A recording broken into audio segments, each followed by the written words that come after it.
We are live. This is the Press Row Show, the #1 rated pregame, intermission, and postgame show. It is on this side of the Mississippi. It is south of the Arctic Circle. It is north of the equator. We're a couple of minutes early today because we got a couple guests coming on, and I'm filling in for Russ today. Russ, who I will add, roasted Anthony SanFilippo on Thursday for missing the Press Row Show because he was at a baseball game. And do you know where Russ is today? No. Where's Russ today? I think he's at a baseball game. Oh, that's right. He's at so here's the difference. Here's the difference between me and Russ. Yeah. Okay. This is the beauty of this guy ripping me for missing the game. So I am there as doing a job, right? I was getting paid to cover the Phillies on Thursday at their opening game in Washington, D.C. So I couldn't be in two places at once. Now, originally, I got to be honest, I thought that game started at 3 o'clock, not 4 o'clock. Okay. And I thought that there was going to be an opportunity for me to do the Phillies game at 3, get in my car, and drive back and stop here for postgame. That's dedication. I was going to do that. But then the Phillies started at 4, and it went extra innings, and there was no prayer of me making it back in time, so it didn't happen. Yeah, because the shadows would have been a problem for you on the highway. Yeah. Exactly. But Russ today is in Washington for the Phillies game, not for work. Just for leisure? Just for fun. The hell with the Press Row Show. I'm going to take the family to Washington to go see the Phillies game. He's a family man. What can you say? So yes, that was Russ's intention. So there you go. So that's the difference between me and Russ. And why don't you do the folks watching a favor? Yeah. Who's coming on the show today? So any minute now, we'll have Bill Meltzer joining us for pregame, which is cool because I wanted Bill to come on because we are going to have in a couple minutes Bob the Hound Kelly. Yes. And it's a special day here at the Wells Fargo Center because Bob the Hound Kelly is retiring from being the Flyers ambassador. Yeah. He's been with the organization for over 50 years. Scored the game-winning goal in the last Stanley Cup. Yeah, anyone who doesn't know that is an idiot. Yeah. Because Anthony definitely didn't tell me that 5 minutes before the show. That's right. Absolutely not. So scored the game-winning goal against the Buffalo Sabres, might add, who's the opponent today. Here comes Bill. Bill's walking over now. Okay. So we're going to have Bob on, and we'll take a few minutes to kind of go down memory lane with the Hound. I love the guy because we used to have desks right next to each other. Join us, Bill. Come on in. I'm going to love having him on. Like, we used to sit next to each other when I worked for the Flyers, and he had story after story after story. Just a great guy, great person. So that's why I wanted to have Bill on, and here's Bill joining us now. What's up, Bill? Hey, Bill. Hey, guys. Yeah, good to see you. Good to have you over. We were just telling the people that we're just making the announcement that Hound is coming on with us momentarily. Awesome. And just how great of a guy he is. You happened to be at an event honoring him last night. Yeah, we had our Friday Night Fights event, and Hound was one of the special guests. Really was the guest of honor. Yeah. Bob doesn't like to call much attention on himself ever. Yeah. And so Bob talked for about 40 seconds or so, and Bill Clement had to fill the space. Yeah. That was okay. No, Bob is just a great guy. I think the quintessential Bob Kelly story from a personal standpoint is every year, every August, there's the Flyers Alumni Fantasy Camp, which is on the Class of 23 rink, which is, of course, where the Flyers used to practice back when he played. Back when he played. Yeah. So Hound was one who founded that, and last year was the 10th anniversary edition. A couple of years ago, it was the 9th camp. I had a few minutes with Bob, and he said, I just want to get to 10. I want to get to 10. So he got to do that. But at any rate, when they have the fantasy camp games, there's a little tiny makeshift press box. It really seats only 2-3 people. So it's on the, you walk up the stairs at Class of 23 rink, and it's pretty lonely up there. There's nobody else around. So you sit up there, little space set of your computer. Every day, Hound would stop over and sit with me for about 10 minutes. Might bring over a beer from the locker room or something. That's awesome. And that's Bob Kelly. That's who he is. Yeah, so it's great. So we'll talk with the Hound. when he gets here. Should be here. We're told 12:30. It is 12:30 right now. Any second. So he should be coming up. We'll see him coming off the elevator right in front of us, and he'll take your seat there. I'll slide over. Yeah. I may have to give him the other headphones because these keep going out. So that'll be okay though. Well, or if you want to get up now, not to say that you got to get up to get off the show, but if you adjust the camera, can you get it wide enough to get that fourth mic? We can just put them right on the end. Okay, I can do that. Yeah, do that. Yeah, so we'll do that. But while we're waiting for him, Bill, it's always tough at the end of a season that is a lost season, right? To really kind of find angles to talk about and things to discuss about the Flyers, or about this team. Yeah. And yet there seems to be things to kind of look at here with this squad. I think everybody and every Flyers fan who's kind of left, that mic's not in the shot. Every Flyers fan who's left is going to be watching Cam York today. No doubt. Yeah, no doubt. Do you think that there's any pressure on him to perform after the even though it wasn't a public blow up, like things started to leak out a little bit about what happened and how he was kind of related to the firing of John Tortorella, that now that there's a little bit more pressure on him to play up to a level of expectation that maybe he wasn't playing at earlier this season? No doubt. When you sit on the bench for the last 50 minutes of a game, and then when you literally sit on the bench all 60 minutes of the game after that, well, it's hard for that not to be public, right? Right. To a degree. Right. Well, what's going on? He's in a contract drive. He's restricted free agent this offseason. This is where decisions have to be made about you sign him to a bridge deal, do something longer term. I think there's a ton of pressure on him. And, he's well familiar, of course, with Brad Shaw. But whoever the next head coach will be, whether Shaw is even worded to be moved up for long term or somebody else, he's playing for that too. You're playing for your role, your contract. There's a ton of pressure. I think as much so as anybody else on this team who has a focus on him, and he has to be a big part of it. The way that he took a big leap a year ago in his overall game, one of the things that I think a lot of us wanted to see coming into this year, does he take that next step after that? And listen, he had the concussion early this season that I think set him back significantly. I don't think he ever really has gotten back on track the rest of the season. So see him finish strong and take it in the offseason and build off of it next year, I think there's a big spot right on him. Dave Wallace says, you think Yorkie pointed in Tort's face and said, Kevin Hayes was right. York didn't say that, you did. That's right, that's what I'd say.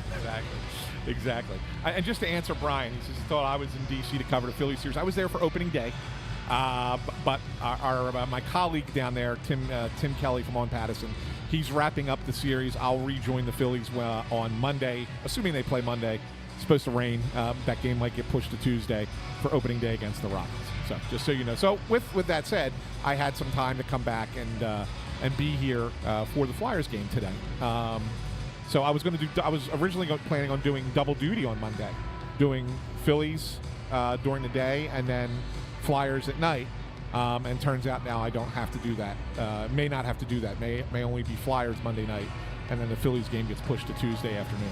We'll see. We'll see what the weather looks like. So, a lot of conversation, Bill, going around that, and the Flyers haven't put an official announcement out yet, at least unless I missed it this morning. Carson Dorwart going to sign with the Flyers out of Michigan State. We've heard this for a little bit now. This has been kind of like a rumor that's been kind of going around. Obviously, he couldn't sign until Michigan State was eliminated from the college hockey playoffs, which occurred in they got upset by Cornell the other night. They lost Thursday. Or Thursday, right? That was game, right? So, of course, the conversation really kicked into high gear right after that. I'm hearing that he will be here this week.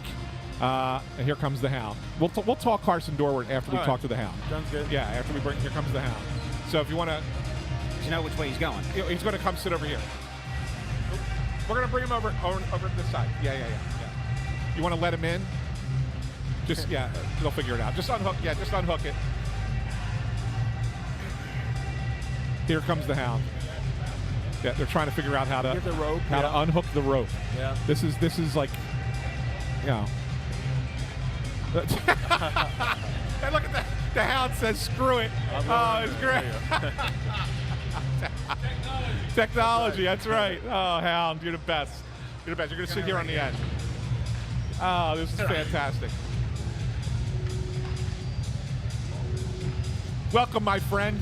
Thank you. Thanks for having me. Yeah. I'm Andrew. Nice to meet you. Nice to meet you. What's up, pal? Good to see you. How are you? I'm going to put those on so you can hear us.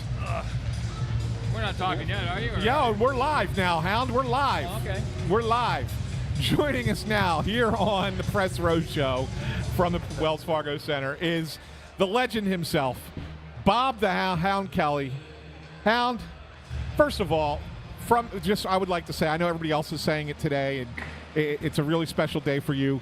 Congratulations on an incredible, incredible career here with the Philadelphia Flyers.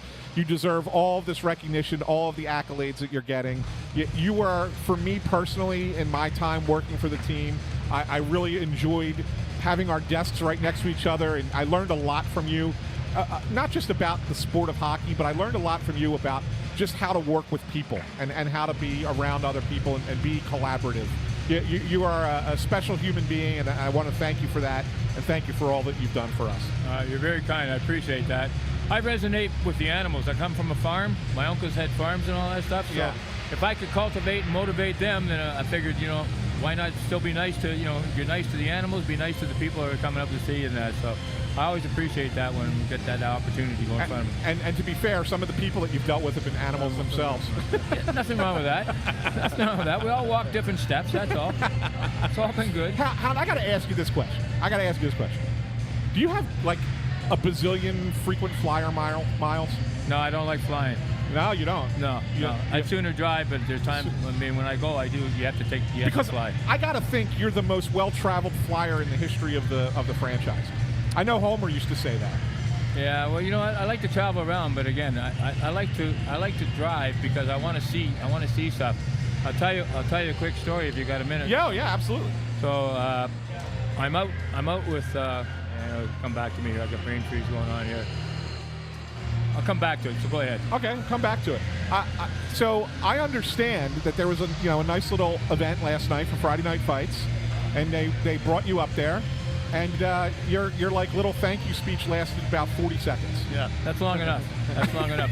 Because it's not about me. It's about the team, and everything resonates from the team inside the locker room and that. I'm a big believer in that, helping each other out. I mean, you got Clarkie down there, and Billy Barber, Joey, and stuff like that. I mean, it's all about family, and we don't leave anybody out there on the ice by themselves or whatever. I mean, everybody's there to help each other out, and you got to do what you got to do. Who instilled that kind of philosophy in your mind? Like was that something you picked up when you got to the Flyers, or was that something that you kind of had with you before you came here?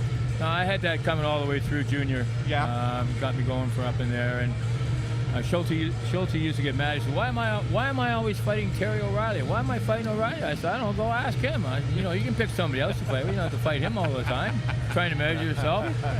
And he comes back to the bench and he goes, "So what are you doing? What are you doing?" I said, "What the heck are you talking about?" I said, "Ivan Bolderoff was my centerman. Yeah. I was on the left wing, and who do we have on the left side? I forget who it was, but." It was all fun people. We're just there to have fun and break each other's chops and stuff like that. But I said, O'Reilly and I have been line mates. We partied at this house and everything like that. So I said, you just gotta move on. Yeah.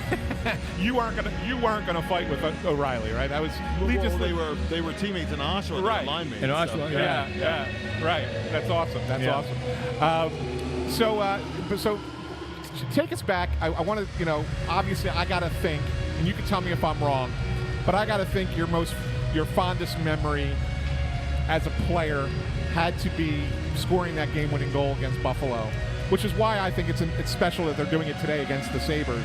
But I got to think that's got to be your most precious memory as a player, right? Yeah, when I saw that pick, when they picked the game, what to do, and obviously going to be here against Buffalo. I mean, it's going to be bittersweet, but you know what?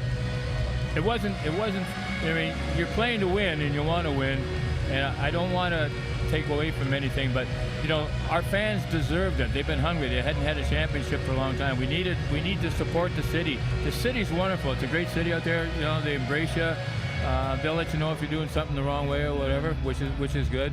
But it's just the camaraderie that everybody has, and like inside our locker room, that's what built right into it. You know, we're all about helping each other out and doing things. So it's not uncommon to do that. It's not something that, you know, makes you a little bit funny and queasy about doing, but it's just a blast when you guys can get together. And we used to prank everybody all the time in the locker room. Freddie Sherrill, with the way he used to handle himself, he was always worth the price of admission. Mr. Snyder walks in, pretty proud.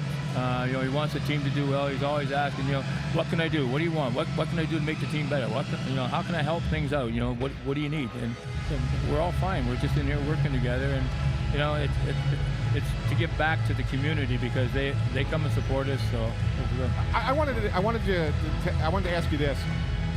Obviously, when your career was over, you could have gone back home. You could have gone anywhere, and you decided, no, I want to go make Philadelphia my home. What was it about here that was so special for you that you wanted to, you know, make sure that this was where you had your family and this is where you stayed for the rest of your days?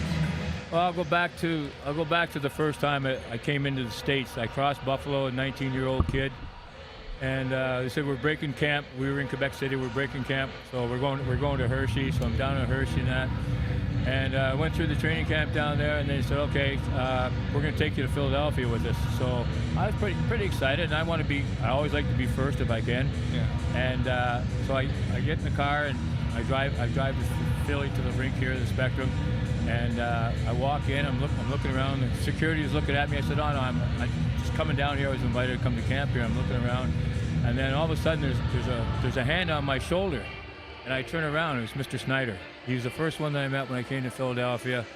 Outstanding gentleman, businessman, do anything for you. All he wanted to do was win and win for the people. He's a real people person. Right. I think a lot of that stuff rubbed off on our whole team, and you know, Clark and McClish and Schulte and everybody bought into it, that you know, we're all about the team, we're not about the individual. And if we work hard for each other and do stuff, good things will happen.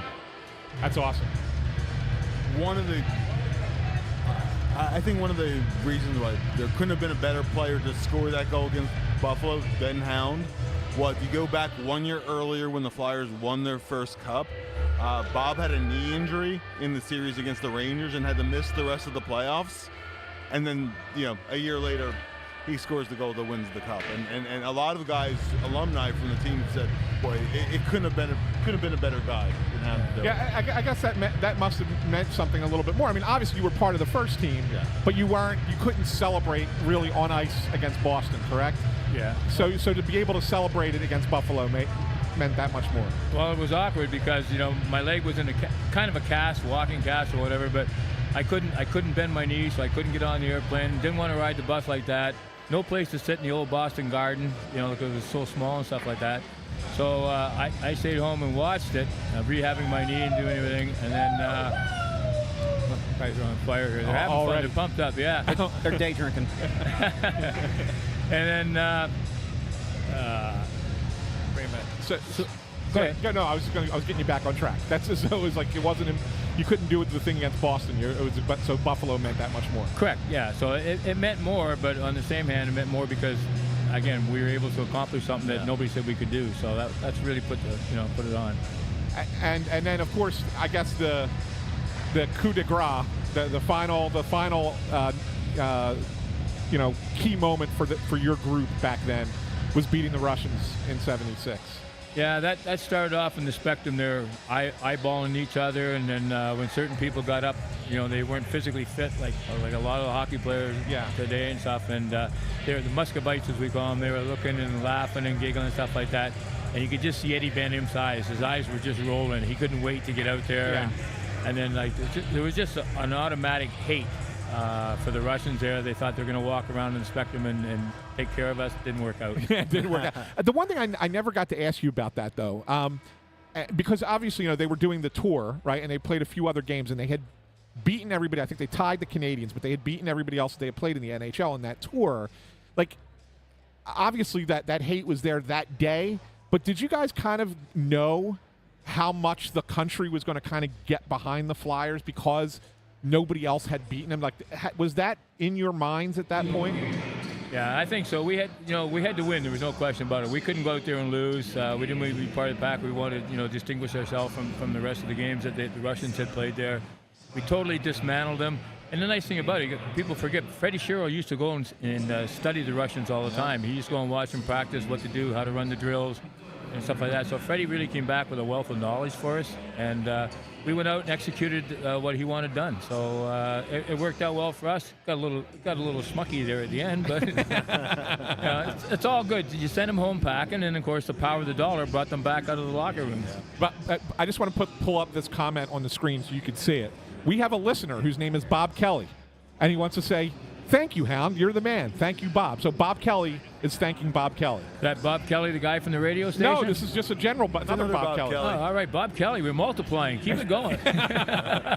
Now, Hound, Maybe he was named after you. That's right. Maybe he was.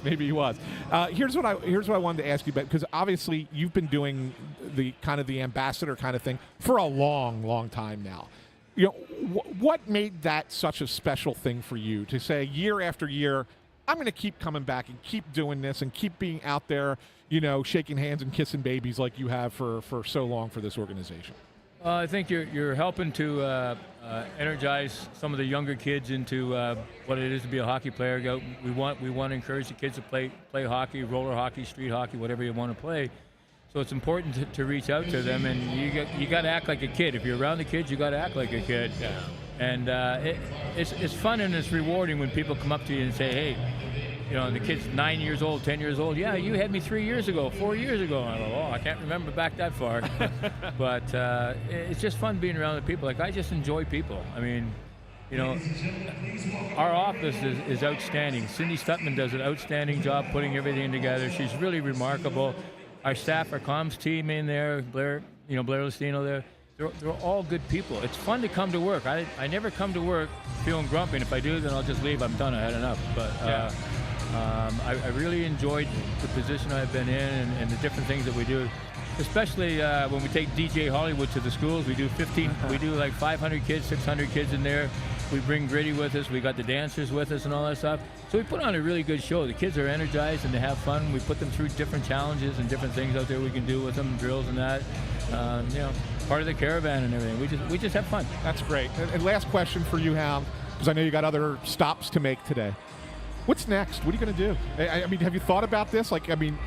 Retirement is an interesting thing sometimes for people. Like, people who are always on the go, and then they retire, and it's like, oh, I don't know what to do with myself. Do you have any plans, any thoughts of what's next?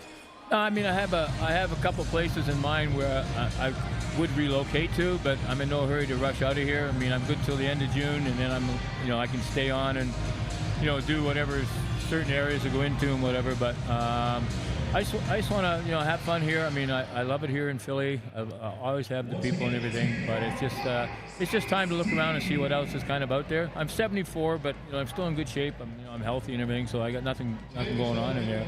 And you just suck it up and throw it in the mix and keep going. Bob the Hound Kelly, you're like I said at the beginning, you're a gem of a person. You're a special person for this organization, and you deserve everything you're getting today. Kudos to you, my friend. Have a great day. Enjoy the day. It's well deserved. Thank you very much. Appreciate you having me on. At any time. That's Bob the Hound Kelly. Thanks, Bob. One of the all-timers here Pleasure, with the Philadelphia Flyers. Good. I'll jump in with one more Hound story.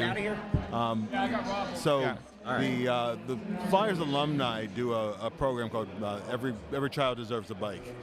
Thanks, pal. And hey, Bob. The alumni do a program called Every Child Deserves a Bike. Yeah. And these are children usually with physical challenges, and the Flyers alumni, they build and donate fully customized adaptive bicycles. And so Brad Marsh started the program, but nobody's gone along with Brad for more of these presentations, of course, than Bob. I remember one time specifically, we had a presentation. It was out way in the boonies in Chester County. There was a game that night, so we're out there, and Bob's there ahead of all of us. And was talking to the family, was talking to a young lady who was the adaptive bike recipient, and even before the presentation, she's kind of showing her how to use it and whatever, and pushing her around on it, and she's having a great time, and I mean, it was always nice to see those, always a heartwarming thing. Sorry, I was photobombing. Go ahead. No problem at all. Anyway, so do the bike presentation, and the parents asked Bob Kelly and Brad and I, do you want to stay on for dinner? Right. And Bob said, I would love to. Thank you. I have to get back to the arena because we're doing basically with the Hometown Heroes presentation. And he said there was like a Marine who was just returning, returning from service, and he was doing a presentation for that. And the family said, "Oh, we understand. Our sons served too, etc." But that's Bob. Like go out to Chester County. Oh, well, I have to get to the arena to meet with a veteran and his family. I mean, that's Bob. That's Bob every day of the year. Yeah, great man. He's going to be missed. It's kind of a bittersweet day in that regard, but let's honor him in the way he deserves today. And it'd be great if the Flyers go out there and honor him with a win. I know a lot of people don't want to hear that because everybody's in tank mode, yes. Right?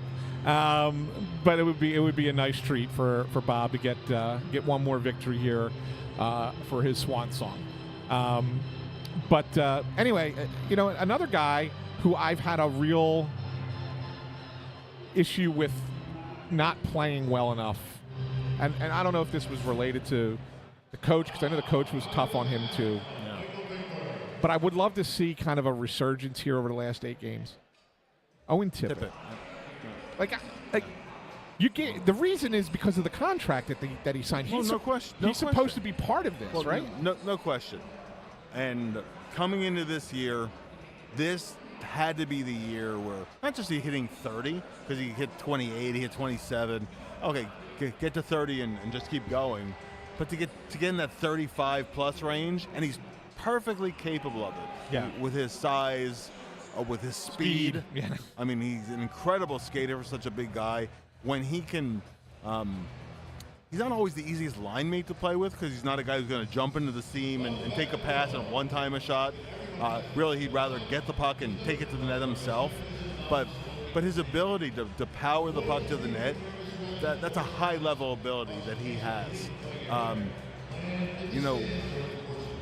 I get that his 2 best friends on the team were traded. That's an adjustment. On the other hand, he has to play better. He's one of those guys who has to be one of the central core guys for this team to hit another level, and certainly to live up to that contract. Now, he's had a significant amount of success against the Sabres in his career, including a hat trick. I think the 2 teams he scored the most against were Columbus and then the Sabres. So this is a team who he's played well against, but he has to play better. He has to finish the right way and step. So he had a 3-game goal streak at the end of February. Yeah. He scored 1 goal since then. Yeah. And it was against Seattle on March 8th. Yeah. This month I think he has just a goal or 2, just a couple of points this month. Yeah, there's a lot of bad stats for March. Yeah. Yeah. And he had 1 assist March 20th against the Capitals, I'm seeing. Other than that, a whole lot of zeros across the board. Yeah, there's a lot of bad stats for a lot of people in the month of March for the Flyers. But I mean, I look at the team and you look at individual players and you say, okay, of the guys that you think are going to be back and be part of this next year and going forward, like I know Konechny kind of went through it there, but Konechny's Konechny. He's going to be fine, right? And Mishkov obviously is having a really nice season for a rookie. Right? But I look at the other guys and I say they're all okay. Yeah. Like what they've been providing. Right. And to me, the poster child on that is like it's Tyson Forster, Yeah. who I think has really become a much more complete player. But the Flyers drafted Tyson Forster. What was his number one asset? Was his big shot? Yeah, right. his shot. Right. Yeah. They envision a guy who's going to score from the flank. Good Ovi spot and one-time pucks into the net. I can think of 1 or 2 flank goals he scored this whole season. Yeah. You know, and you want him going to the net, but the Flyers need that flank guy with the big shot, and I like that he's a much better two-way player than he initially was drafted to be or thought that he would be. His skating has improved. He's improved tremendously in terms of back check, but they need a goal scorer. Yeah. And he got number, I think, 17 the other game, but he had 20 last year. I was really hoping for more like 25 this year. Right. So there's an example of a guy who's been fine, but there has to be another level. Well, yeah, and I agree that there does need to be another level. But I'm okay if you look at a player that says, okay, got the 20 goals last year, that was nice, and then progression is not always linear. So Correct. so maybe Correct. maybe his progression, while the counting stats didn't go up, Yeah. the progression was Yeah, that's fair. in other parts of his game, That's and so fair. that you hope, because like I look at Noah Cates, who Yeah. 2 years ago was really good, even got some votes for the Selke 2 years He did, ago. yeah. Last year took a big Yeah, step no. backwards, Yeah. and then this year came back again and has had a great year. Oh, he has. He's been, and actually, there's one thing Forster said about him, and I think it was a great comment. He said, with Noah, you don't know if he has 4 points in his last 5 games or none, because he plays the same game over and over and over again. Yeah. And contributes in positive ways regardless. I think when you're looking where you slot him, it's by necessity. But to me, he should not be in your top 6. He's really a third-line guy. Correct. And that's where if he goes 11 games to 1 point, you can live with it. Yeah, well, no, I look at that whole line. I look at And Brink too. with Brink's Bobby a good Brink step fitting down. in there with him, Forster, Yeah. Cates, and Brink. I look at that line and I say, if that's your third line, Yeah, that's fine. that's a good third line. Yeah. That's a really good third line in the league. Yeah. All right? If that's your third line. It can't be your top line or your second line. It's got to be your third line. Right. And that's where the problem is that you don't have the 2 lines above it, right? Right, at least not right now. You have pieces of them, but you don't really have it right now.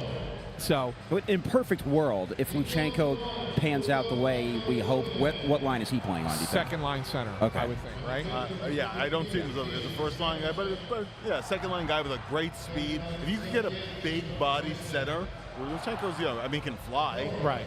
But if he's a little on the smaller side, and that's fine. You go with the bigger center than the speed guy in the second line. You're well prepared for a variety of different matchups. So that to me is kind of a good piece. But you have to have that main piece in the middle up top. Yeah, I agree. And that's probably what you're looking at in the draft this year. If you can, yeah. Right? I mean, that's where the center, unless you get number 1, Yeah. Then you might go, good defenseman. then you're going defenseman, Yeah. right? Because Schaefer is special, is a special defenseman, going to be a special defenseman in this league. So if you get the number 1 pick, that's who you're taking. But if you're anywhere from 2 to 6, they're all centers for the most part. Yes. Like really, they're all kind of right there, right? So I think that's and you're hoping that guy, whoever that guy is your future number 1 center. Oh, and when we get a little closer to the draft lottery, we talk about the different centers that are on the board here because they all have a little something different that they offer. Yeah. Misa, obviously, I think he stepped forward where he is the number 2 guy in this draft. Yeah. But but a guy like Hagens, well, he's a small center. He's that kind of Hughes kind of a center. Right? Frondell is a very well-rounded center who he might not score a ton, but he'll be above average offensively, and he'll be a good all-around guy on top of that. So it'll be fascinating to see where they obviously end up finishing, where they end up placing in the lottery. You know who I'm hearing that they like? Fans aren't going to want to hear this. Denoyer. Well, he can't help who his brother is, and listen, I don't know what happened with Elliott's development because he had that really good rookie year. Yeah. And it's been, you have to, Yeah. But they like Denoyer.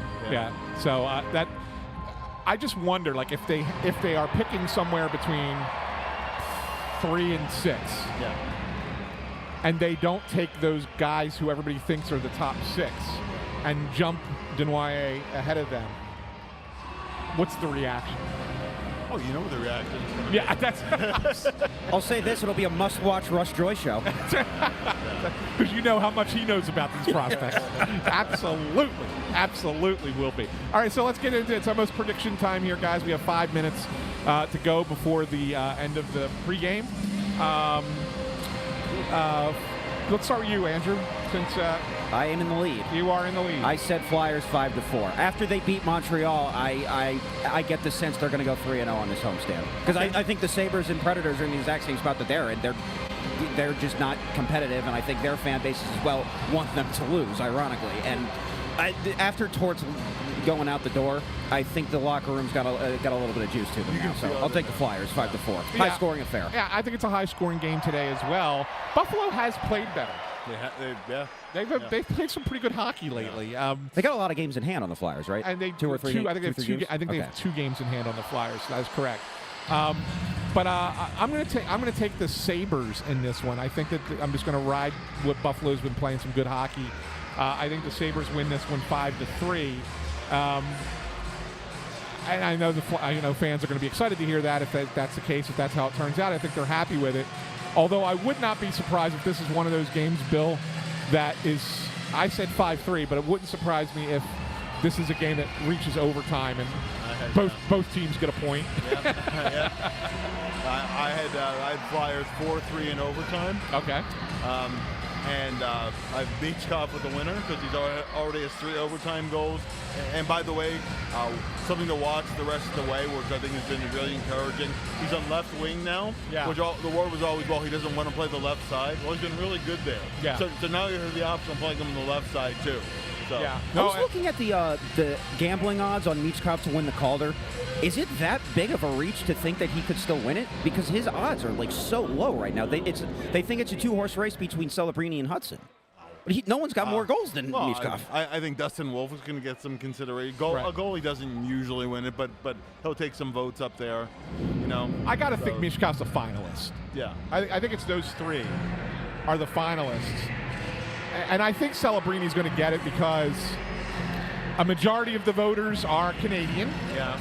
I think Hudson is going to end up getting it. Do you really? Yeah, I do.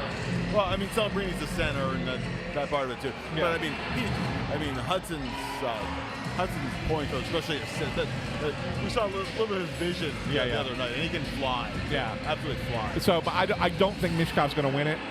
But I do think he'll be a final. He's got to be.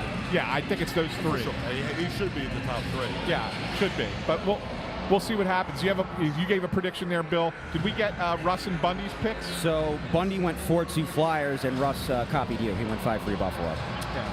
Yeah.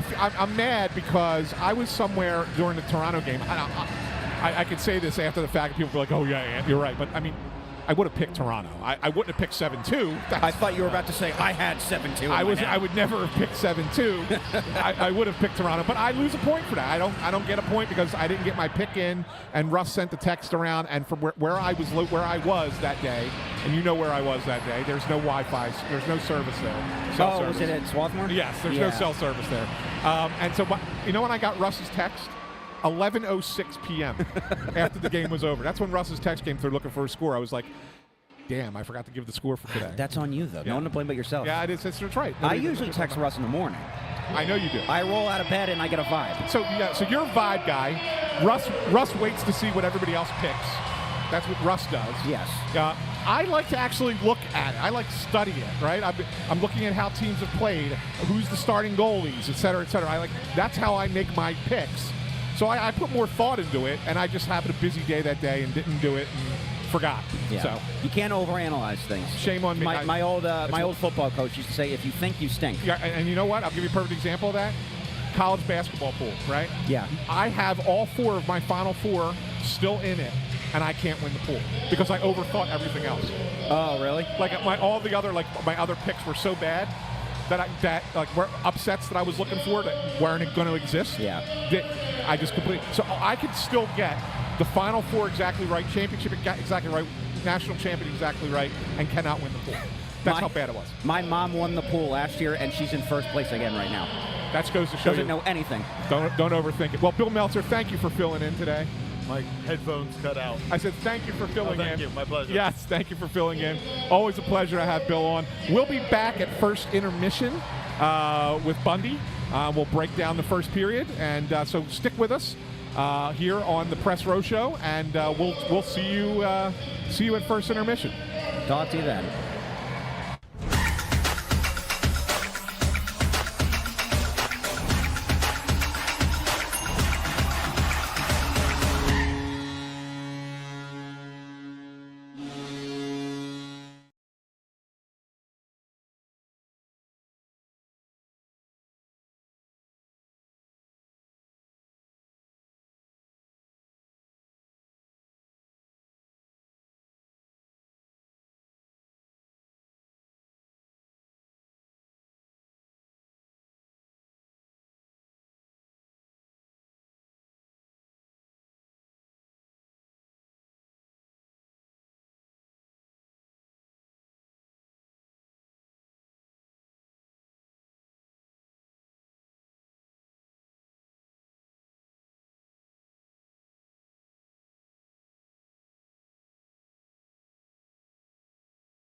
All right, we are back live in the Press Row Show, the number one rated pregame, intermission, and postgame show this side of the Mississippi, south of the Arkansas, north of the equator, blah, blah, blah, blah.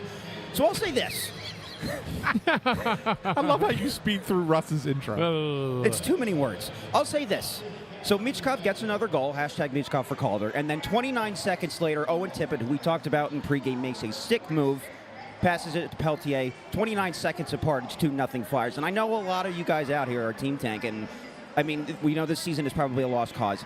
I think it's at least encouraging to see what this team possibly can be with the right pieces. So this building, I don't know, I'll get your guys' opinion, maybe 2/3 full, 3/4 full? 3/4. There's some life. There's life here. So, you know, a lot of us want the Flyers to lose, but at least, I mean, seeing encouraging things from the Flyers lately now. Yeah, no, I agree. I agree with you on that. They got off to a great start. And the funny thing is I got a text from somebody who was around the team this morning, the players and the team, and said, guys are just really loose now. Yeah. There's no more pressure on them. They just feel relaxed, and they're probably going to go out there and play a good game. And the text came after I put my pick in. And I was like, great, you should have told me this beforehand. I might have picked the Flyers to win the game instead of the Sabres. But the reality of it is that, like, they do feel like they have this giant weight lifted off their shoulders. And, Bundy, I guess I'll ask you, because you were around when coaches were fired in the past, does that happen? Like, Yeah, right? especially for a guy who's not a player's coach. So when you get rid of the guy who's like John Tortorella, immediately that dark cloud is going to be lifted. And again, it's not that John Tortorella was a black cloud hanging over the team. Right. He did a lot of good things with it. The problem is when a coach gets fired, there's a reason for the firing. Right. And then there's going to be a reason for the elation that the players have when that coach is relieved of his duties. Doesn't matter if he's a player's coach or if he's a hard-ass coach. It doesn't matter. You're going to feel that tension, that release. And that's exactly what happened. You just tell by the way they're playing. Yeah, they're loose. They're loose. They're not worried about making mistakes. They're making good plays. They're making some plays that get turned over. But they're not feeling like they're going to go back to the bench and they're going to get yelled at and scratched for the rest of the game for making a play like that. So can I ask you a question, Bundy? Obviously, we don't know anything, and you know the decision will not be made for a little bit. But there's a lot of rumors circulating, and I think right now the betting favorite for the Flyers' next coach is to be Rick Tocchet. Assuming he gets out of Right. Vancouver. Again, it's a long way down the road. You played with him, right? Yes. And you know him personally. Good friend. Is he a type of coach, do you think, that players will be loose around? Yeah, I think so. He's going to be demanding as well, though. I mean, he's going to have there's some torts in him. You know, he's going to want you to raise the bar of your play, but but again, he's going to be fair. He's going to be fair. He's not going to just blackball you for no good reason. Okay. You have to work your way into that situation. Let me throw this at you, Bundy. Same along the same lines. Yeah.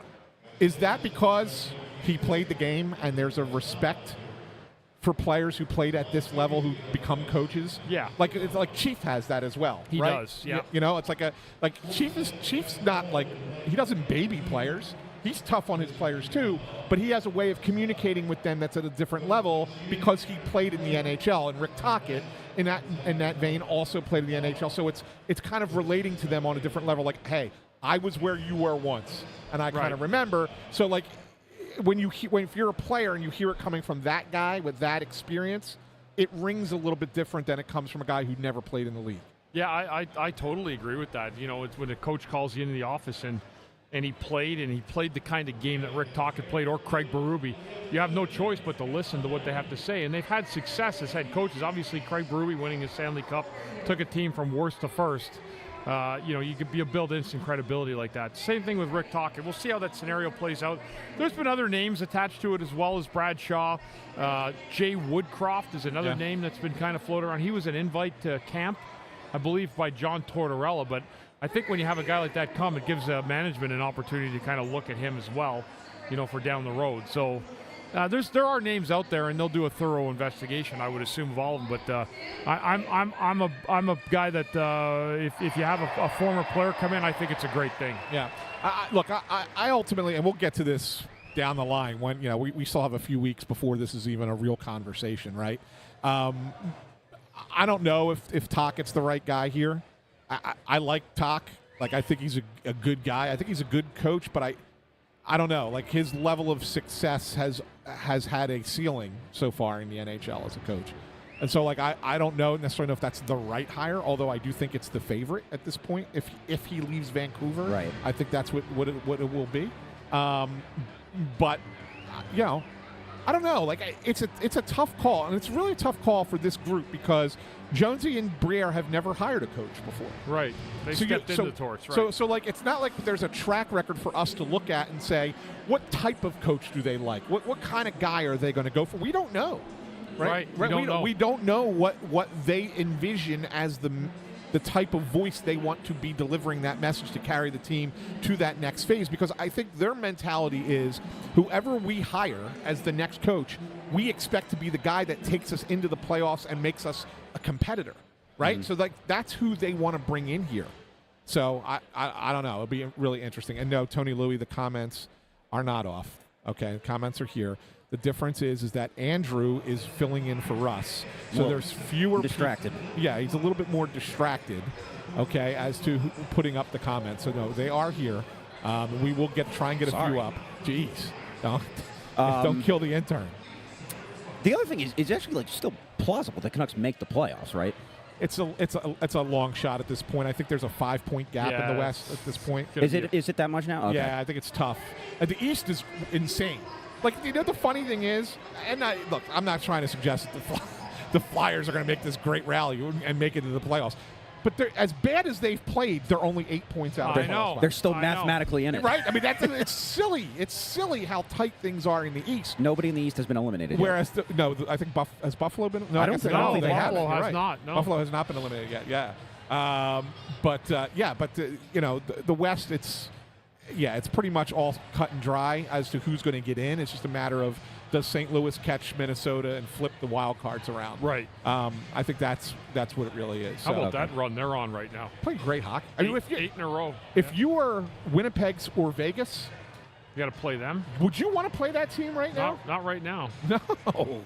Like, that's crazy how, I looked at it and I said, St. Louis could be just, like, getting hot like they did the year they won the Stanley Cup. Not to say that they're going to win a Stanley Cup, but they could certainly go into the playoffs on that streak and upset somebody that's not expected to be beat in the first round. Absolutely. Yeah. I mean, there's a lot of really interesting storylines that are starting to develop as they move closer to the playoffs. Yeah, for sure. All right, so how about this? I don't know how long of a conversation this is going to be, but I guess it's relevant because he did score that period. Greg from Vineland chimed in. Do the Flyers re-sign Pelletier? I think they will, because I think you're looking at, you know, what's your fourth line going to look like next year?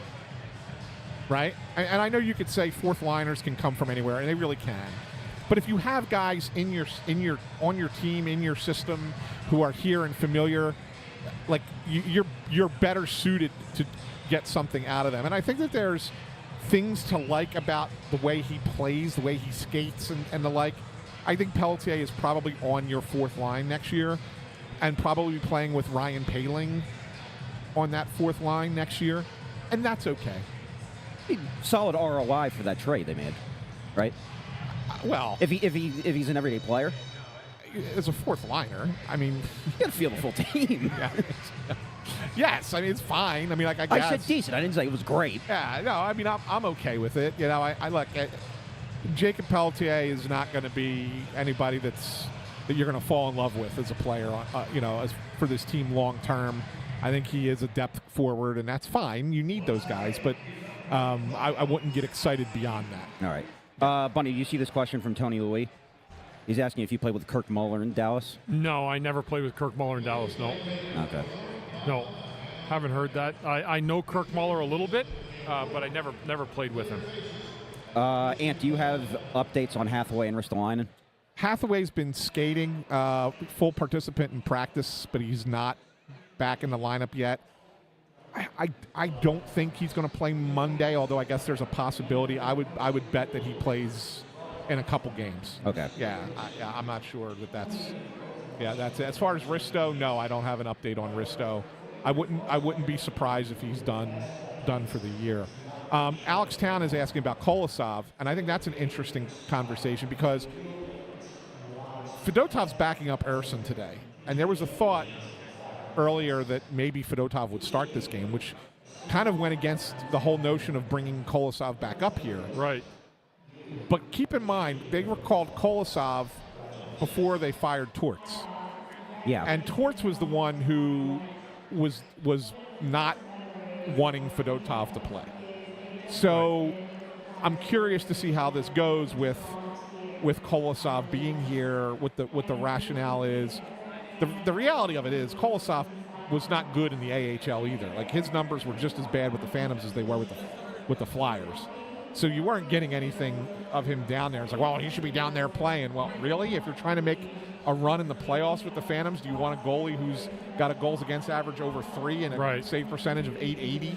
No, you don't. You want the other guy playing who's playing a lot better than Kolosov.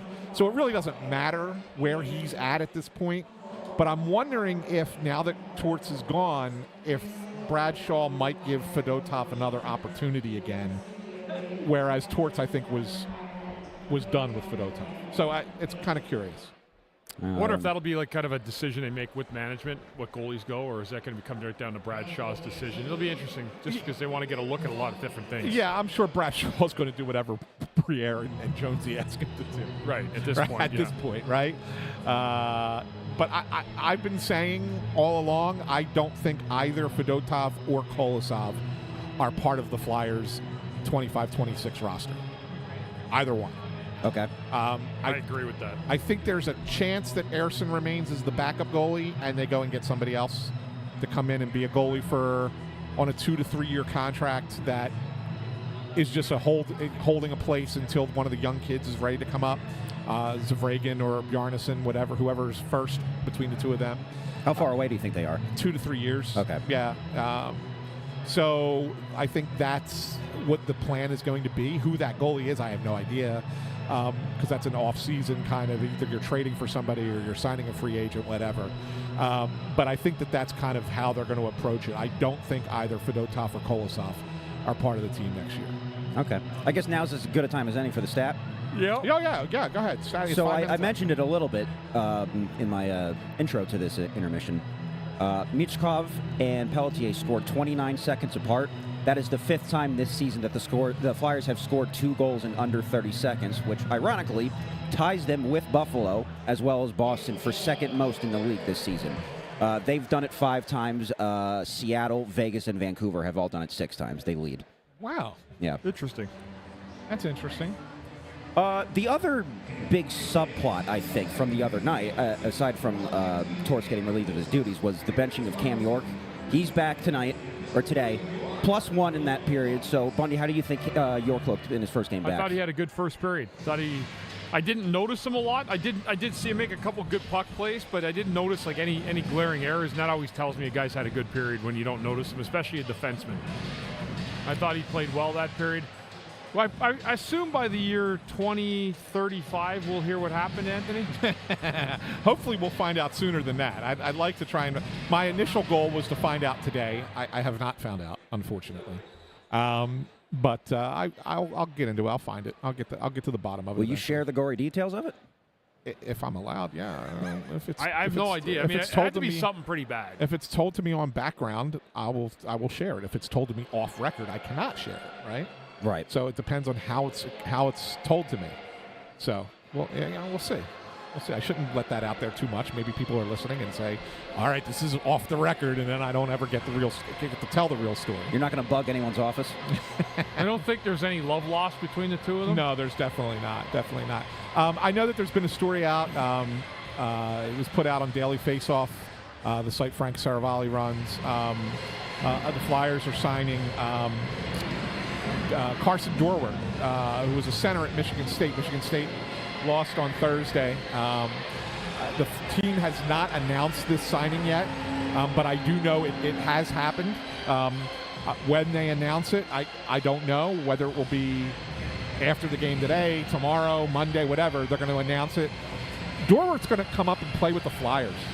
Okay. He's going to be on the right. He's not going to the Phantoms. He's going to come here. If you want to buy your Carson Dorward jersey, I'm told he's going to wear number 23. Okay. So there you go. Number 23, Carson Dorward. When he plays, I'm not sure. I don't think it's going to be Monday. Who was the last number 23 the Flyers had on their roster? Well, Brandon Manning was. The last 23? Did Oscar Lindblom wear 23? 24 was 24? Lindblom. No, Bundy might be right. Didn't he wear 24? No. I don't think Was he he did. 23? I think he was. So there's this Barstool podcast I listened to, Macrodosing. They did this thing the other day where they have a lottery ball. Yeah. And every ball is numbered 1 through 99, and they would just pick a random number, and then they would have to go back and forth and name players that had that jersey number. And I've been doing that in my head for the past, week. Yeah. I'm just murmuring players to myself. I'm picking a random number and thinking of guys that wore that number. Yeah. So, Lindblom did wear 23. Yeah. So that's correct. That's what I thought. Good call, Bundy. Good call, Bundy. Dorward, I would expect that he'll make his NHL debut next Saturday in Montreal. And they'll probably fly his family up and everything else for the debut. So, yeah. Michigan State lost. Yeah. And Ohio State lost. And then Minnesota lost. Does anybody know if any Big Ten teams won their first round game? Stop. Here we go. Penn State Oh, won. Penn State won. Oh! Yeah, Penn State won. They're carrying the entire load for the Big Ten Conference. Go in Nits! hockey. Go Nits! Beat UConn tomorrow, right? Playing UConn. Beat UConn tomorrow. The Fighting Tage Thompsons. The other name that people are going to want to ask about, because again, Western Michigan's playing. I think, are they playing today? Yes. Yeah, they play today. So if Western Michigan loses, Alex Bump, who's a Flyers draft pick, who a lot of people are excited to see. I wonder, could he possibly come in and play at the NHL level? I'm going to say that's a maybe. I think that the plan, and they would rather he go to the Phantoms and get that playoff push experience playing with the Phantoms. But it wouldn't surprise me if there's a push from the agent to try and get him on the NHL roster to see if he plays here. So let's wait and see kind of thing on him. Obviously, it depends on if they get eliminated tonight or not. Obviously, they win tonight, they got to keep playing. So, you start running out of time a little bit at the NHL level. But I do expect Alex Bump, as soon as Western Michigan has done their season, to be with the organization. Whether it's with the Phantoms or the Flyers remains to be seen. All right. Time's up. Players are back on the ice. Thank you for tuning in. We'll be back in just a little bit to talk about the second period. See you then.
We are back live in the Press Row Show, the number one rated pregame, intermission, postgame show. I did say pregame it was going to be a high-scoring affair, and it is a high-scoring affair today, 4-3 at the end of the second period. And look, a lot of drama with the Flyers the last 48 hours. Torts out the door. There's the Cam York benching. I think the real story of this team needs to be Matvei Michkov has been unbelievable. Maybe his best goal yet in that period. Yeah, it was a beautiful goal, but I'll tell you, it was a defensive and goaltending exposition, wasn't it, that period? It sure was. Look, I don't want to take anything away from Michkov. Michkov's having a heck of a game. Really, almost had a hat trick, had another opportunity there right at the end, and Luukkonen actually made a save for once in this game. But he's played really, really well. That aside, shinny hockey, pal. Yeah. A lot of shinny hockey in the second period. Is it beer league hockey, Bundy? Well, I mean, it was just a lot of loose play. I mean, there wasn't a lot of tight checking. Some of the goals were just too easy on both sides. It's been a good hockey game, though. I mean, the passing's been pretty precise, and the skating's been good. It's been an entertaining hockey game. Just that you're not really seeing a beacon of defensive output on either side. On either side, no. Yeah, and the goaltending is just average. I think that's being nice. You're so kind, my friend. Well, Saturday it's 82 degrees out. I mean, you're in a better mood now? I'm in if a it was much winter, much you'd be better doggone. mood, realizing I'm going to walk out of here with a golf shirt on. Yes. I got my warm North Face on right now because I can freeze my rear end off. This in is the first time I can remember, and I can't tell you the last time this happened. Maybe when I was traveling and down in Florida, that I've been at a hockey game with short sleeves on. Yeah, I have short sleeve under, but I just couldn't take it, Ant. You're a better man than I am. Yeah. It's cold up here. Yeah, it's a little cool, but not too bad. I'm comfortable. Yeah, I think it's okay. Yeah. Beautiful spring hockey game here, though. The weather like that turning outside, I love it. Yeah, it's great. Do you want to do the rest of the show outside? I know. That's it. We're bringing it outside. Let's have class outside today. Yeah, exactly. When is somebody going to have an open-air arena? Like where the roof comes off the top of the arena. That would be cool. That would be cool, wouldn't it? We should talk to Hilf about that, and maybe the new building that's going to be built for 2031 has that ability. Has it open air Ability feature. to open it up and play under the stars. Yeah. So I like it, Bundy. I know, it's a great idea. See that? You're an idea guy. But imagine opening it up for today. Yeah, it'd be great. Beautiful. Be beautiful. Which team do you think in the league has the best, geographically, the best climate to do that, realistically? Probably one of the southern teams. I think like a Nashville, somewhere the temperature's pretty fair most of the year. Yeah. Florida's, you could do that. Dallas, maybe. Dallas is a great one, yeah. Yeah. That's a great one, yeah. Yeah. So, like, not Winnipeg? No. No, can't do it in Canada. The That's fans for would be sure. miserable. You got to put two roofs on the one in Winnipeg. Yeah. That would be awful. But, all right. So, Michkov, 2 goals. Were there any players, Bundy, that you thought stood out in that second period? I mean, Cates had a goal, too. Cates played well. Forster's been good in this game. Yeah, he's really had made some good plays out there. Defensively, no one stood out at me defensively in terms of being a stalwart in this game tonight. But you know who's been consistent, and it's been a run now, Bundy. And I feel like we bring him up from time to time, and we were killing him earlier in the year, so I think it's only fair to give the positives when they're there. Jamie Drysdale. Yeah. Knew you were going to say that. Yeah, I mean, like, the more I'm watching, the more I'm saying, is he figuring it out? Is he starting to get it now? Like, A little bit. yeah, like, Yeah. He's jumping up in the plays at the right time, not getting caught out of position, not getting caught flat-footed in his own end. He's not great, but he's not like sticking out like a sore thumb either. Right. So like there's a lot to look at that and say, I feel like he turned a corner, and we kind of saw it. And you're saying, oh yeah, he's looked good the last 2 weeks. Oh, he's looked good the last month. He's looked good the last 2 months now. He's made better puck decisions, and he's made better body positioning decisions as well on the ice, in terms of a defensive positioning. But he's moving his feet. He's moving up the ice. He's seeing better outlet passes. He's not... one of the things I thought he did a bad job of was he didn't move his feet in certain times, and he got himself caught flat-footed a lot. He's really done a better job, whoever's worked with him, to keep those skates moving at all times. But his north-south has been far, far better than we've seen it earlier in the year, and he's not making the same puck mistakes and body position mistakes that he was making either. I would assume that that's Brad Shaw who's working with him. Yeah. Which brings an interesting point for conversation here. I got to imagine that whoever the new head coach is, and I don't think it's going to be Bradshaw, you could do a lot worse than having Bradshaw as an assistant coach, associate coach, whatever you want to call it. The Flyers should go out of their way to say, hey, I know we're bringing a new coach in here, but we want to keep you. Yeah. I mean, if he's a teaching coach and players like him, there's nothing wrong with retaining a guy like that, right? Yeah. I got the sense that the players do like him. You just depends who your next head coach is, because that head coach is going to want to come in. He's going to have a lot of pull to say, I want to bring my own guys. Yeah, but usually, sometimes it's a situation where it's like, we'll let you bring in one assistant coach. We have another one we want you to have. Yeah. And you make that kind of negotiation as part of it, right? Yeah. I don't think Rocky Thompson's going to be back next year. If you want my honest opinion, Rocky was a Torts guy, and I don't see how he's back next year. Yeah, and I agree. They have to clear some house. He was a Torts guy, right? So yeah, I mean, most of the Torts guys, except for Bradshaw, I would say are going to be relieved of their duties as they search for a new coach. Yeah, I don't know that for sure, but yeah, that's just speculation based on the way most other teams have done things in the past. Yeah, and Greg Mack asks, how about Dilly, which he's talking about Kim Dillaball? Should he get the boot? I don't think so. And I know it's like, well, you're looking at goaltending that's been terrible this year, right? But before this year, goaltending was pretty good. And Dillaball was the goalie coach. Goalie coaches also tend to outlive head coaches. They tend to go through several head coaches. For whatever reason in this sport, when you have a goalie coach, your goalie coach is usually in place for an extended period of time. He is. They usually last a long time, goalie coaches, Yeah. I mean, think about it. Before Kim Dillaball was Jeff Reese? Was there somebody in between? Was there somebody in between? No, it was Jeff Reese. Jeff Reese, and before Jeff Reese, it was Reggie Lemelin, right? Yeah. So like, we're going back to your days. We're going back 30 years with only three goalie coaches. Yeah. Right? So I think that's a thing where you probably look at it. Look, if Dillaball, you're ready to move on from him, that's one thing. But I don't think that the goalie coach is tied to the head coach like an assistant coach would be. So that's just a thing there, just to kind of answer Greg's question. There are people commenting like it's the end of the world now. Like this whole tank is like it's 2 games. Yeah. It's 2. And by the way that they're playing, they may not even win today. Right. They might still lose. Yeah, they weren't good. They weren't really good that period. I mean, they were okay. Buffalo was slightly better than okay that period. But I've never seen so many people get so discouraged by a team that's been playing well. I know they want to lose, but still, this is crazy. Think about what it used to be like when you were not on this side of the microphone. You were probably one of those people. What do you mean? Like you were probably one of the fans screaming for... I don't know that I ever was. Really? No.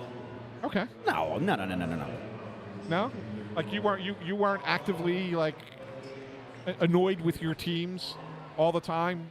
Oh, I thought you meant I wanted them to tank. Yeah, no. Oh, yeah, I'm a human being. We've all been annoyed by sports teams to a degree that we probably should irrationally. Of course. Yes.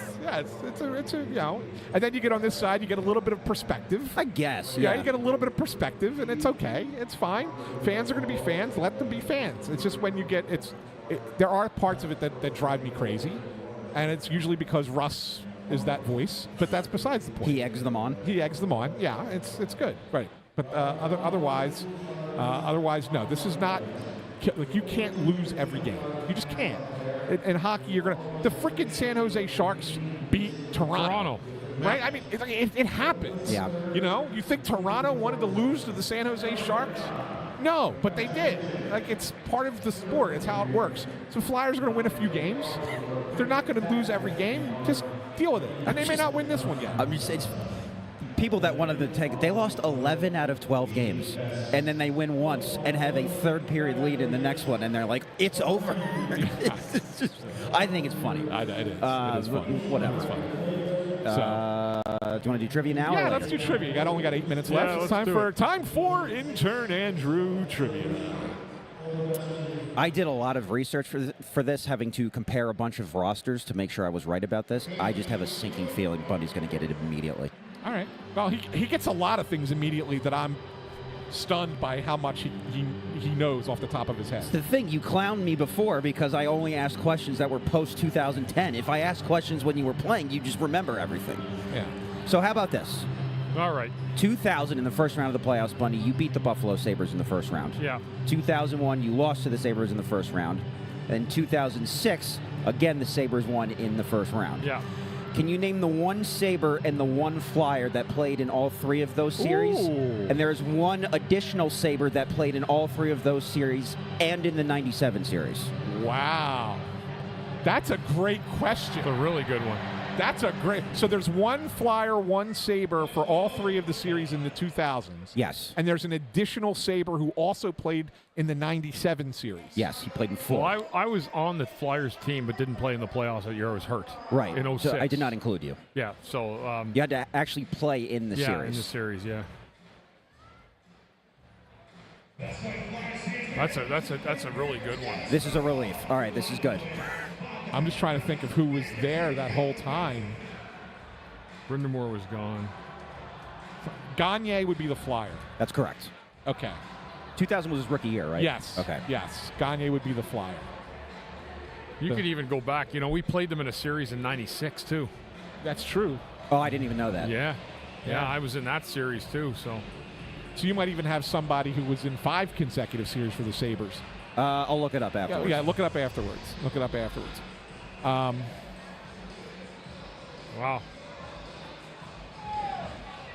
A player for Buffalo. Gagne was the one for the Flyers. Yeah. We're looking for a Buffalo player. Donald Audette. Ooh, that's No. a good guess. That's a good guess. That's a good guess. He was there for a while. It wasn't Jitnik. It wasn't. I'm trying to think of who else was in there. Miroslav Shatan. Nope. Good guess. I don't know that anyone's in the comments have gotten it other than Gagne. Huh? Wow, you really got us a good one on this one today, Andrew. All right, that's good.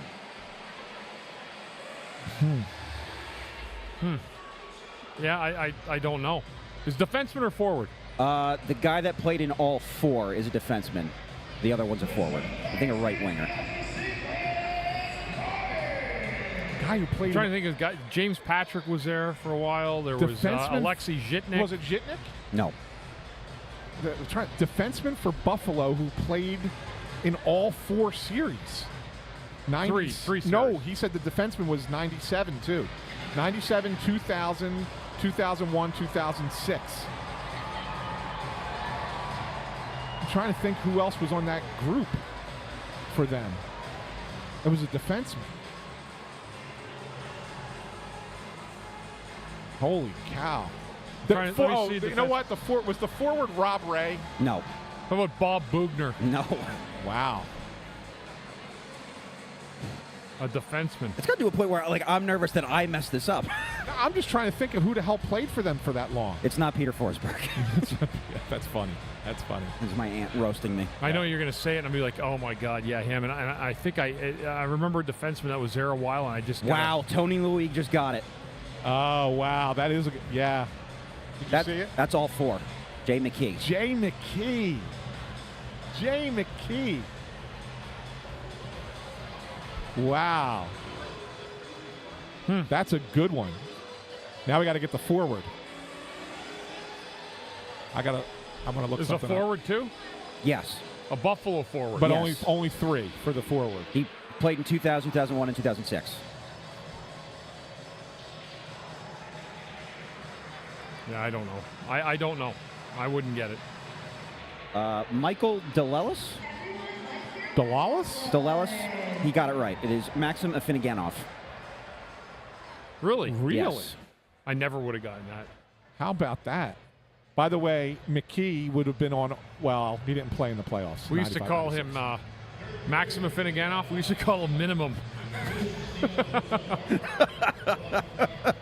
Really? Yeah. Minimum. I remember that now. You said Maxim Afinogenov. We call the Minimum. That's so simple, but that seems so mean. That's a great chirp. Minimum. Minimum. That's good though. All right, I killed a little bit of time. There you go. That's fantastic. That was a very good question. That was a really good one. I am impressed by that one, Andrew. All right, that's a relief. I'm Yeah. back. I needed one. Yeah, that was a tough one. That was my get right question. I'm just looking it up. Afinogenov, yeah. It was his rookie year, 99-2000. How about that? There you go. Good job, Andrew. Thank you. Yeah. Definitely good job. Wow. All right, Bundy. Got How two- important are the first 5 minutes of the Nah, third period? they're important, but I mean, you know what? Again, the way that it's the way the tempo and the flow of the game has gone. There's been a lot of goals scored. I tend to believe that may continue, but the Flyers got to lock this thing down. I mean, you know, I know everybody wants them to lose because of the draft pick, but at the same time, you can't expect that. Like, no one's going to just go tank. If you're the Flyers, get the puck in deep and continue working the offensive zone. That's where you've had success. Buffalo's defense is okay in their own zone. They've had some good counters, I think, the Sabres have in this hockey game. They've made some good plays in the offensive zone. But for the Flyers here, just go out and play hockey, have fun, relax like they've done so, and continue with the good momentum they've had in the last couple games. If Mitchkov gets a hat trick, are you leaving? No. Okay. No. What I was saying was you don't want the hat trick with like 5 seconds left when the building was almost empty the other night. Yeah. And then because then it takes forever. You got to clean up the hats. So I'm saying if you get the hat trick early in the third tonight, yeah, that would be good. But if Yeah. the building's empty, there's fewer hats. I am going to say Mishkov gets a hattie tonight. Okay. Empty net, or do you think? I don't. Whatever. 5-on-5? Okay. However, Are you expecting another lead change in this game at all, or you think the Flyers are going to end up locking it down? What's your official prediction? I think the Flyers are going to shut it down. Okay. Yeah. That's good. They've played well enough to win this game to this point. Yeah. Urson's probably going to need a little help, though. Yeah. Yeah. All right. I'm good if you guys are. The Yeah, players no, are back on the ice. Players are on the ice. We wrap it up here. We'll wrap it up. We'll be back for postgame Back and for postgame. talk about the third period. Talk to you in just a little bit.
Flyers kick the extra point. It sails through the uprights.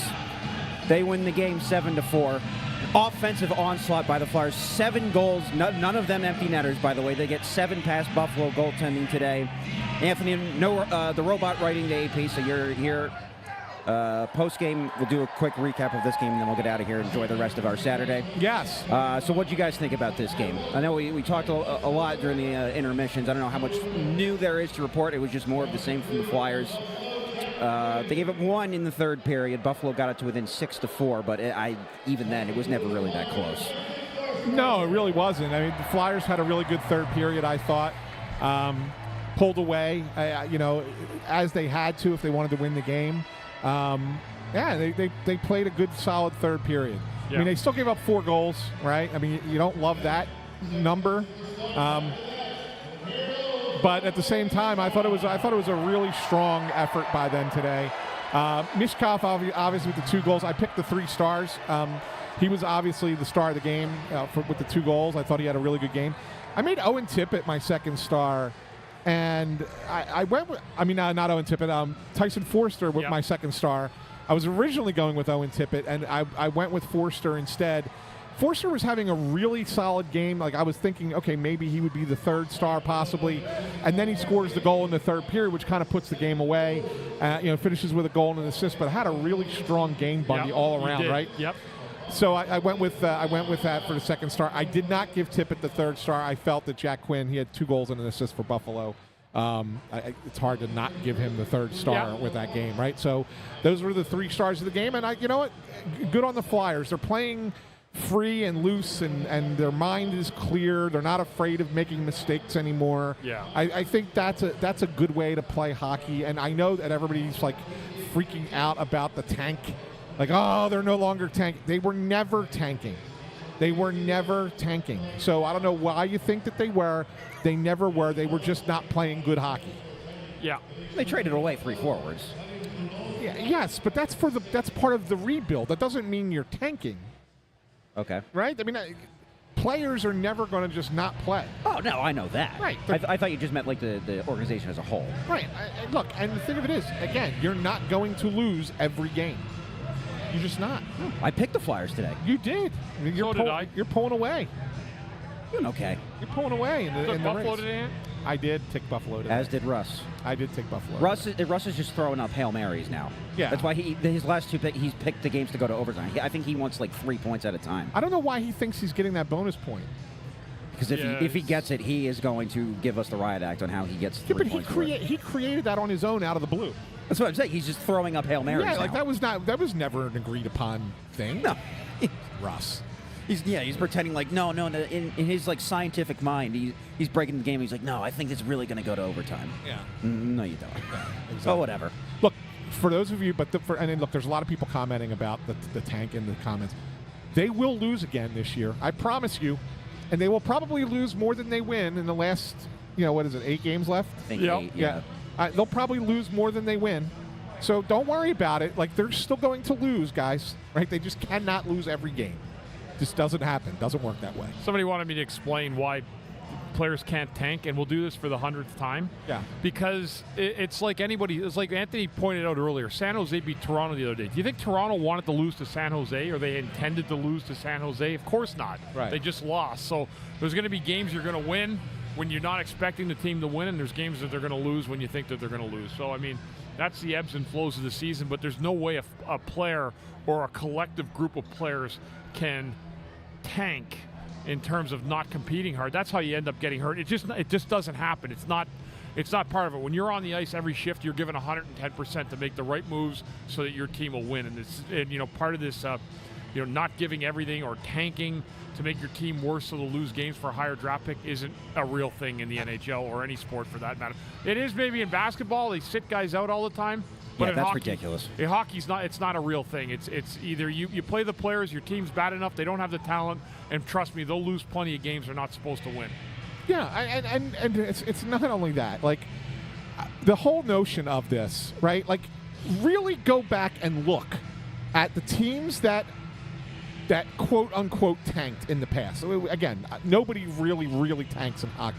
But if you really want to look at it, go back and look.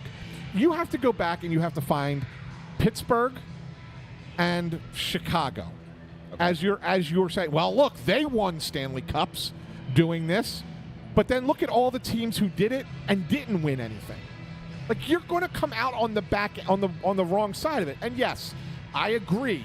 You need a top tier player, at least one, to win a championship.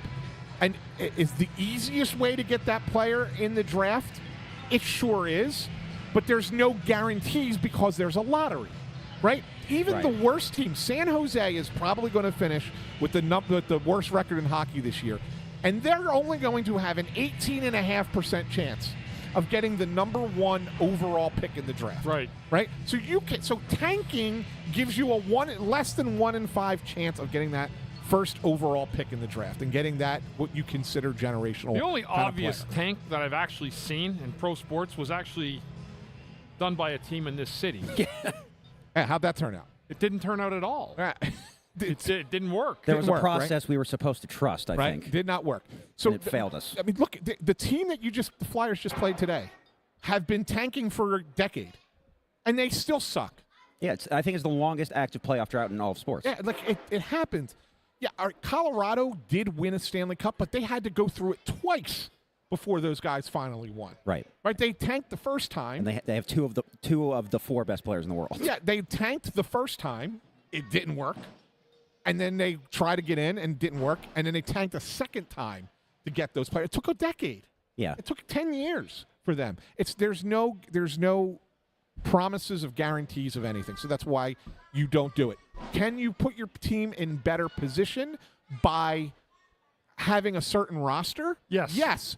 And Danny Briere has done that. That's what I was saying. They traded away from When they just lost 11 of 12, that's what we were witnessing. Right. Yes. They've done that. They've put themselves in that position to potentially have a higher draft pick. But they are not going to lose games on purpose. And so to sit there and complain that they're winning, what more could the management of this team done to put them in a position to have the highest possible draft pick this year? Yeah, What while still more can remaining they have done? competitive some nights. Yes, because and they you- went through some good stretches this year, too. Yeah, and you They did, have yeah. to remain competitive.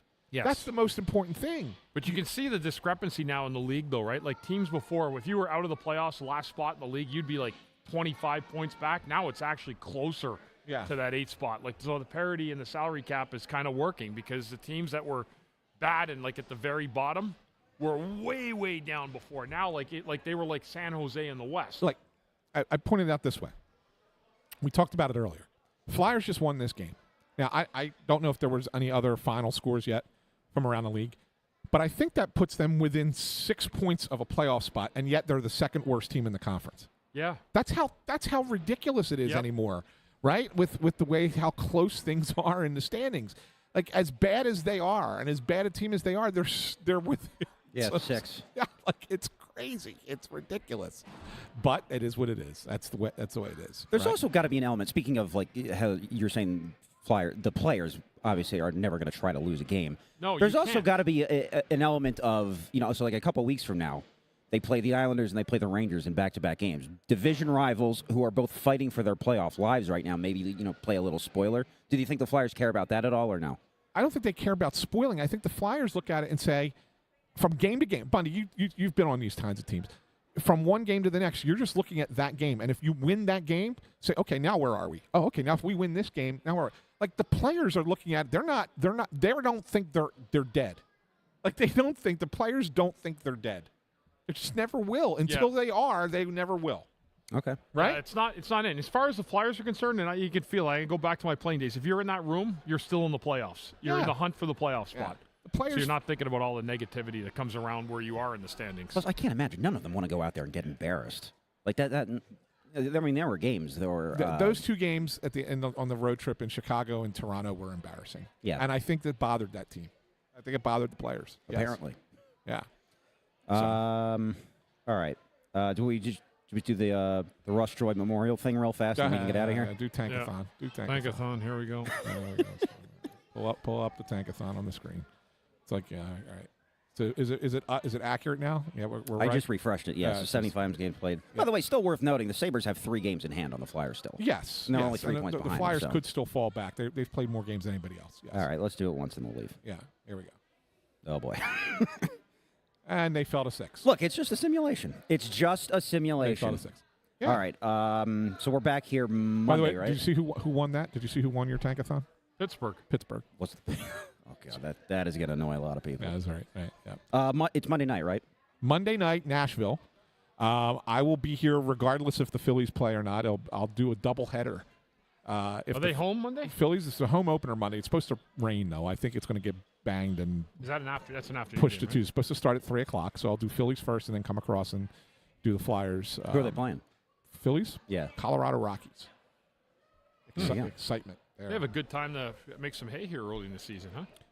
First 6 games against weaker teams, yeah. Yeah. Then they got the Dodgers, though, next weekend. That's going to be interesting. That's a home series, Yeah, too, right? yeah. Next Friday, Saturday, Sunday, as the Dodgers come here. That'll So, give them an early test to see who they are. Yeah, will be a nice early test for them. Although apparently Trey Turner is out of the lineup today with back spasms. Oh, so, good. Yeah, off to a great start. Great start. But anyway, thanks for tuning in on the Press Row Show today. Russ will be back on Monday. We'll have all all 4 of us for the first time in a bit. And it'll be fun. Hopefully I'll make it across the street in time for the pregame. If not, I'll certainly be here by first intermission. Okay. Depends on. You never know. Phillies game yesterday or the other day in Washington, opening day. We're like, oh, this game's flying. First 6 innings was like an hour and 10 minutes. Was great. Yeah. And then it took 3 hours and 20 minutes to play that game because all of a sudden the offense came alive and all the pitching changes and everything else in the game dragged.